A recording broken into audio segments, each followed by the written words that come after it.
All right, Shalom.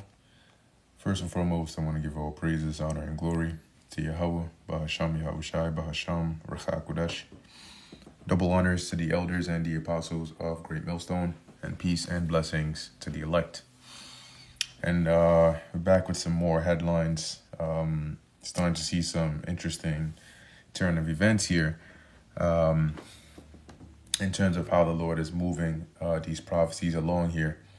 So starting off, and this touches on it a bit, but actually what I'll do is I'm going to start with this post slash headline here, and then the other article is going to expound on it a little bit more. But as you can see, it says here from Putin, Russia will act fully in interest of Iran and regional nations. Okay. And statements like this, I mean, this is just the beginning, but this is what, when you read in Ezekiel 38, right, it mentions the 38th chapter, it mentions Russia, being a guard onto nations like Persia, which is Iran. And so it shouldn't come as a surprise that, this is Russia's. I mean, they let it be known from the beginning what side they supported, what side they were on, right? And so that's not a coincidence, right? That's not, because it wasn't always the case, right? Russia and Iran weren't always like this. But we know that, according to biblical prophecy, that's how the Lord set it up. Okay, so hearing that is just, once again, just prophecy furthering along. But what's happening here now is, we used to say, right, when this, this thing first started, Iran had, some sort of plan, right? And they mentioned that they were in contact with Russia and, any other allies that they had, China included, about what's going on. But at the time, they didn't need any form of military backing, on a large scale from the allies, right? They sort of were executing that plan that they had. But now you're starting to see that things are shifting, because when you have war, it's fluid, right? One event, one way may look, the forecast may look one way today, then it changes, then it does this, then it does that. So it's like that.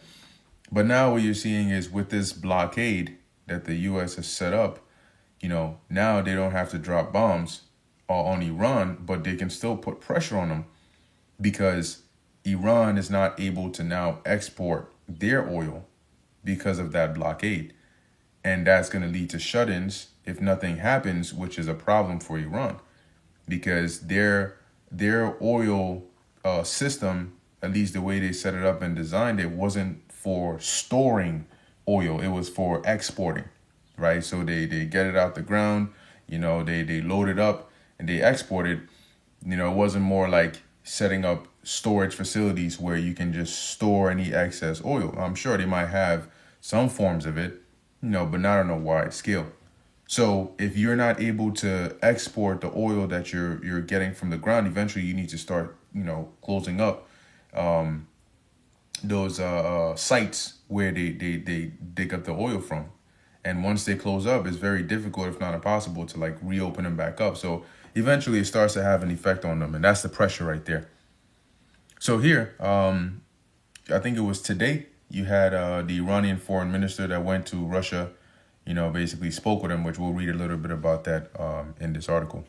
It says here, Rubio insists U.S. will not tolerate deal which makes Iran gatekeeper over Hormuz, as Putin tells Arachi, Tehran fighting for its sovereignty, right? So he's basically agreeing, right, in line with Tehran, like with Iran, I should say, right? The Russians, their perspective isn't that Iran is the troublemaker here, but that they're the ones trying to basically defend themselves. So Putin tells Foreign Minister Arachi that he's been in contact with the new supreme leader and says Iran fighting for sovereignty. After a weekend of stalemate malaise, Iran reportedly offers new proposal for opening ship traffic while postponing the thorny nuclear issue. Rubio says will not tolerate Iran control of Strait. And then, a few more points on here. Apparently, Israel struck Lebanon after they had declared this so-called ceasefire. So let's read a little bit here. The latest via Washington Street Journal on what Iran is proposing centered on immediately lifting the U.S. naval blockade on Iranian ports. Iran has presented regional mediators with a new offer to stop its attacks in the Strait of Hormuz in exchange for a full end to the war and a lifting of the U.S. blockade of Iranian ports. According to officials familiar with the matter, the proposal presented by Iranian Foreign Minister Abbas Araghchi, I think that's how you pronounce his name, during his tour of the region and Pakistan over the weekend, is designed to break the deadlock in the conflict and set talks back in motion. Because as this continues on longer and longer, the state that this blockade or this prevention of the flow of energy put the world in, it still continues. The people said it would see discussions about Iran's nuclear programs shelved. Washington hasn't responded to the proposal, one of the people said. Now, jumping down here, I suppose we can listen to this real quick. On Saturday, the president canceled the talks in Islamabad, Pakistan, keeping Special Envoys Kushner and Witkoff here in the United States. He said just 10 minutes later, the Iranians made a new offer on paper, and it was better. If what they mean by opening the straits is, yes, the straits are open as long as you coordinate with Iran, get our permission, or we'll blow you up, and you pay us. That's not opening the straits. Those are international waterways. They cannot normalize, nor can we tolerate them trying to normalize a system in which the Iranians decide who gets to use an international waterway and how much you have to pay them to use it. Interesting that they would say that, considering they went into Venezuela and then went and kidnapped their president and stole their oil. But on top of all the other things they've done and going into foreign and sovereign countries and doing whatever they want, but now they want to play the Justice League over here. Says here, Putin says he's in contact with Ayatollah in Araghchi, Moscow meeting.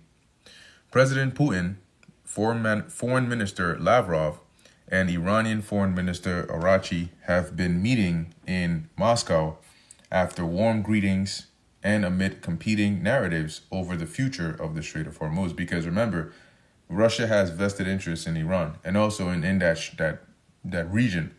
So they're getting drawn in more and more, but it's a process, right? This doesn't happen overnight. So you can see that this war is not something that is just going to start and be over with just like that, right? In fact, it's been going on for a long time. It's just been like a start, stop, but now the stops are less, in terms of duration, they're shorter. All right. And it's starting to seem more like just a constant thing. All right. And so, I mean, think about it. They have this this whole automated draft system going into effect in December. Now, could they move it up? Who knows?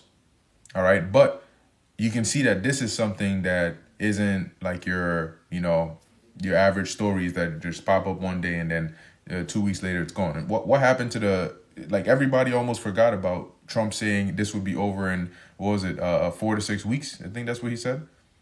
That was back when they started February 28th. We're now in April, about to be in May. You see that? So when they tell you, they give you a certain timeline, it's damage control. That's all it is. It's damage control.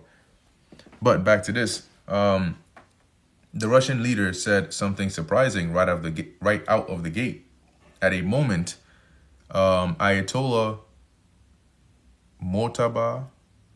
Ayatollah Khamenei has not been seen since the U.S.-Israeli war began. Last week, I received a message, quote unquote, from the supreme leader of Iran. He told Iran's foreign minister. Additionally, Putin pledged the people of Iran are courageously and heroically fighting for their sovereignty. This certainly stands in sharp contrast from the U.S. and Western consensus. And that's because it's supposed to, right? These are opposing sides here. Putin also stressed Russia will do everything that serves the interests of Iran and the region to achieve peace as soon as possible.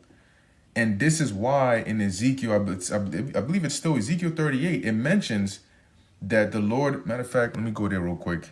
I'll just open a new tab for it. Because you can see the angle that Russia, at least the Russians, have been taking for a while now, which is still trying to push diplomacy, still trying to be somewhat, if it can be resolved with peace. Now, it's interesting because they're going to play one of the biggest roles in destruction. And yet they're still trying to push peace, because that's like the final straw, right? That's when all other options are exhausted, and then they're going to get to that point. But remember, when you read in Ezekiel, the 38th chapter, it's talking about God being, turned back, right? The Lord putting hooks into their mouth, them having it coming with their army and so on and so forth. And when you get to, let's see. Yeah, in verse 10, right? It mentions explicitly, thus saith the Lord God, it shall also come to pass. So in addition to all this that's going on, that at the same time shall things come into thy mind, and thou shalt think an evil thought.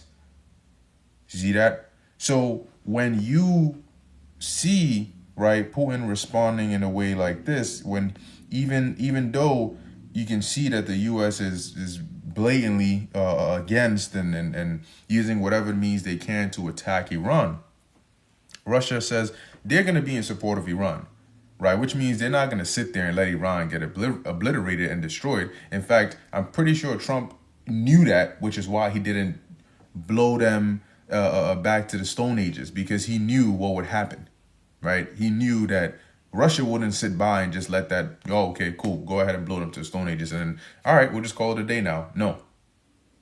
Okay.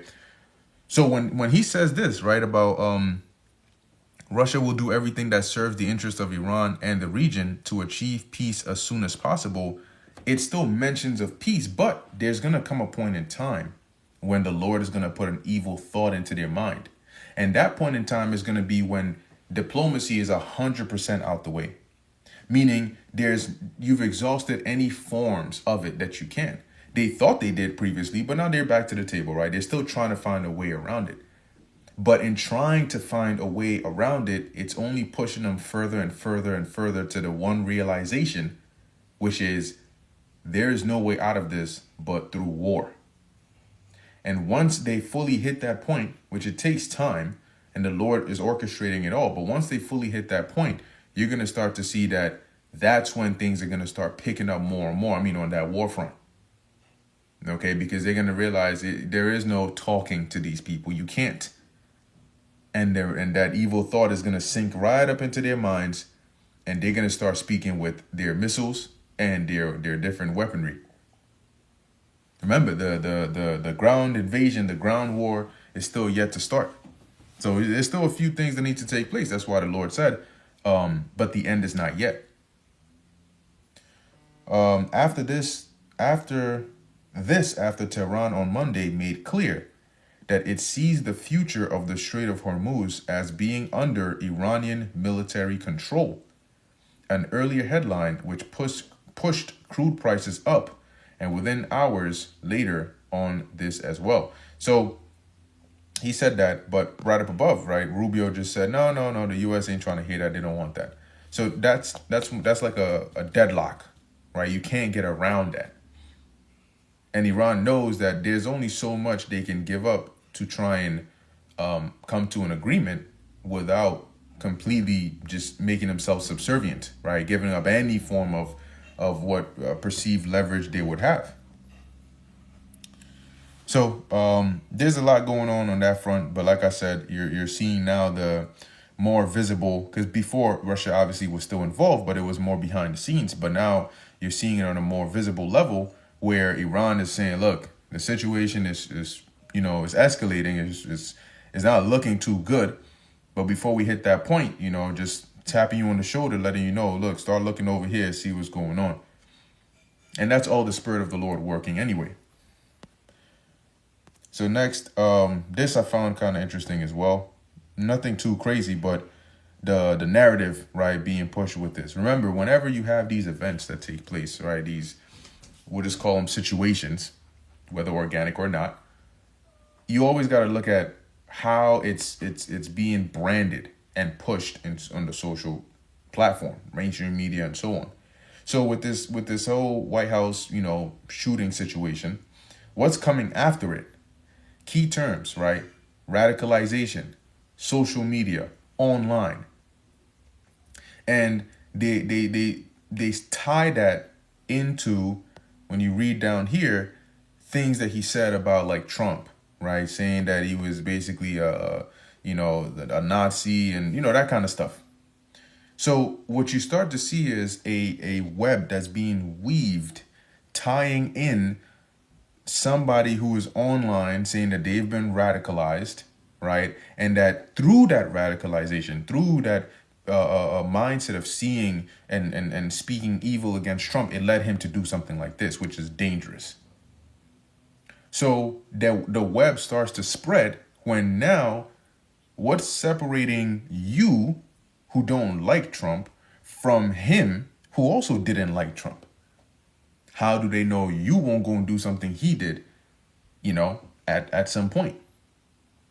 That's how they start to spread that web, right? Well, if he was able to be radicalized online just as easily as he was, how do we know there's not like 20 or 30,000 others that are in his stead that are also going through the same thing? So now what are you going to do? Look for all 20 or 30 others, or try to go to what you deem the source? What's happening here? Why does this keep happening? This is an issue that needs to be dealt with. So the whole point in this is looking at like the so now what do we do question. Whenever these things come up, look at the answer they give you for the so now what do we do? And that will tell you what it is they've wanted from the start. Okay? They don't wait for situations to happen. They make situations happen so that they can push what they would like. All right, these are called tailor-made situations. A post here, right, which says, if you're wondering why 3 attempts on President Trump's life that we know of have happened, it's because of people like Tim Waltz, who keep saying no one has ever been more dangerous to this country than Donald Trump. And he is a fascist to his core. You see that? So it's the tying in of, well, you're speaking things that are evil about Trump, and because of that, it's leading people who listen to you to start to believe this. Now, you may not go all the way with it, but there are some who listen, and it goes so far into their head that they're like, well, somebody needs to take action, and then they go and do these kinds of things. And then they start to, push that sort of narrative out there. Not that this is the first time they're doing it, but just something to keep in mind, as these things happen. And they always seem to have some manifesto. Lastly here, this is just folly, right? I just found it interesting. I'm going to have to pause this. And what I'll do is I'll post a link for this in the description, and then you can take a look if you would like. But whatever it is, this doesn't even look like Babylon, right? It looks like maybe some other country, but see, there's like playing soccer, and then maybe the ball goes into the road and you got to like look around and quickly try to grab it and come back, right? There's like, playing whatever, hopscotch and those kinds of things. And then there's this, which is just blatant stupidity, right? It's not like you're doing this like at a time when the road is like blocked off. There's barely a road that barely any cars come on. This is a busy road, high traffic. And this is the dumb shit that you see going on, so that they can jump. Kids risk their lives crossing a busy road so they can jump. They can have a running jump into a pond. So I'll play a little bit, but I'm going to have to pause it. I know Dios. Look at that. Question mark. Common sense will tell you not to, and then I have to pause it because obviously, it doesn't end well for at least one of them. Okay? So, what did you expect? Literally, what did you expect? So that's what you have there. But this is just, I showed this here to show that this is one of the reasons as well. Because once again, this doesn't look like this is America. I don't think this is America. It's probably some other country. But this is one of the reasons why this world needs a reset. Because the generally right? Generally, common sense has become very, very, very scarce in the world, to the point where this is what, kids do, right? This is what they do, which, come on, you should know better than this. Whoever arranged that's like, but at the end of the day, you know what? The Lord set it up that way. They that's the judgment that he set up for them. So that's how it had to play out, but hey, you got a different version of lack of common sense in Babylon, and you got different versions in different different areas, where all this is happening. So, when you look at the compilation of these different headlines, where in there do you get the sense of things being okay, the world shifting to a better place? And it's not even that the world is in a constant state. It's a downfall, right? It's been ticking towards a worse and worse and worse state over the past, couple of decades, more prevalent now in the past few years. And there's only so much you can go in the direction of just folly and wickedness before the Lord has to bring a reset, like he did during the days of Noah. So that's where we're at now, right? The Lord is bringing a reset to fix this world again, because if not, there's going to be nothing left to fix. Anyway, with that, I'm going to end it here. Lord willing, that was edifying and informative to the elect. In closing, I want to give all praises, honor, and glory to Yahweh, Bahasham, Yahweh Shai, Bahasham, Racha Kodesh. Until next time, Shalom.